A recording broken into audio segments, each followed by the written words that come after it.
Hello everyone, Sue from Pokisutami here, and I'm a little bit sick, so sorry about the voice.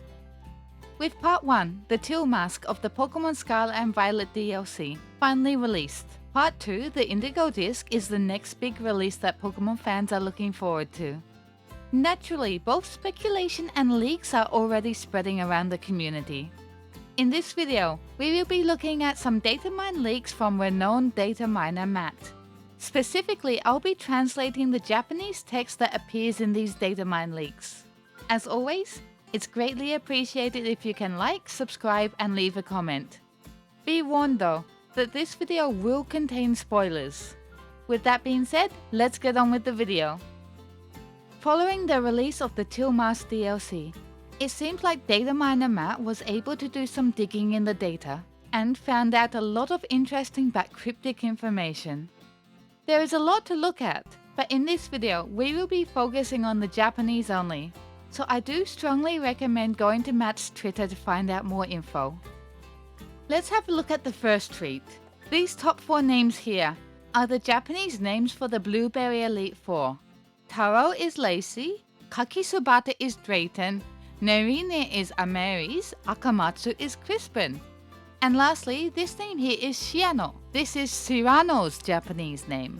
If you want to know more about the meaning behind all of these names and others, do check out my recent video where I explain the meanings in detail. The more interesting Japanese text in this tweet are Chou Denki Ho and Kimagu Laser. Chou Denki Ho can be explained in 2 ways. Chou is Chou, which means super. Denki is electricity, and Ho is a cannon gun. Another translation is super railgun. I didn't know about it previously, but Wikipedia explains railguns as a linear motor device, typically designed as a weapon that uses electromagnetic force to launch high-velocity projectiles. The projectile normally does not contain explosives, instead relying on the projectile's high kinetic energy to inflict damage. Kimagu laser is a little more complicated. Kimagu alone is a little difficult to explain, as it can mean anything from whimsical to capricious. Laser is of course laser in English.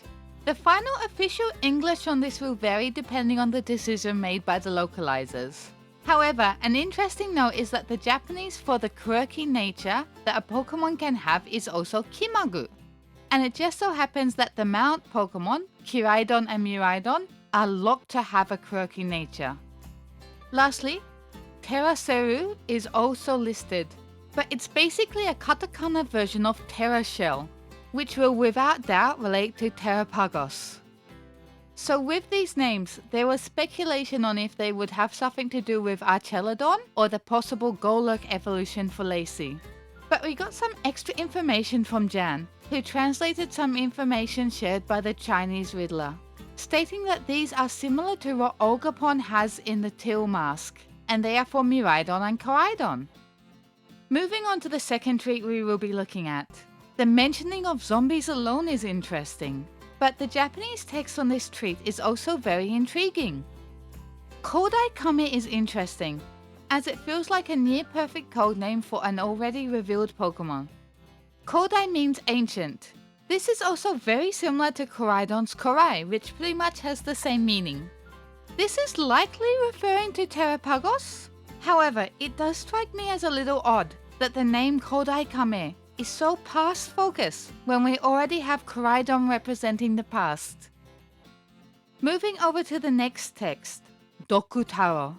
Doku means poison, whereas Taro is derived from the name Momotaro. So basically, Poison Momotaro. Momotarô is the name of the protagonist from the story of Momotaro and the Loyal Three. Momotaro is a boy that was born from a peach. Along with his loyal companions who were a dog, a bird, and a monkey, they go on a journey to defeat a terrible ogre. Needless to say, with a few differences, there are many obvious connections between the Teal Mask storyline and the story of Momotaro. However, within the Teal Mask, we did not get to see a Momotaro Pokemon. However, perhaps we did see it, as noticed by multiple people within the community. It seems that in this scene here, there may be a hidden Pokémon. What at first glance appears to be Okidogi's fist is actually likely a Pokémon. This shape here is exactly the same as a leak hidden image asset that you can also find by looking at Matt's Twitter. Additionally, it also strongly resembles this toxic chain-like plush item which can be seen on display at Peach's store in Mosui Town. We can see a great concept of what Momotarô could look like in these amazing images created by Cardinal. So perhaps we will be getting a Momotaro inspired Pokemon after all.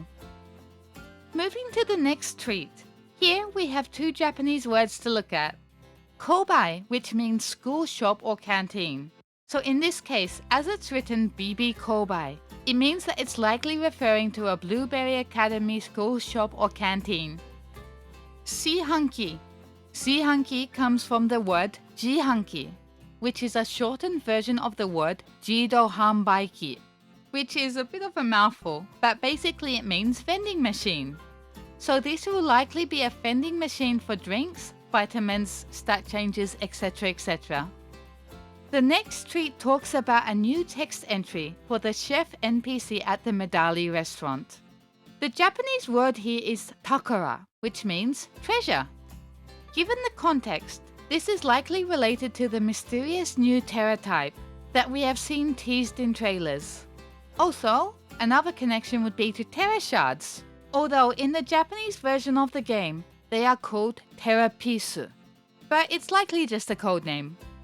And shifting on to the last treat, the one bit of new Japanese text here is Futatsuna.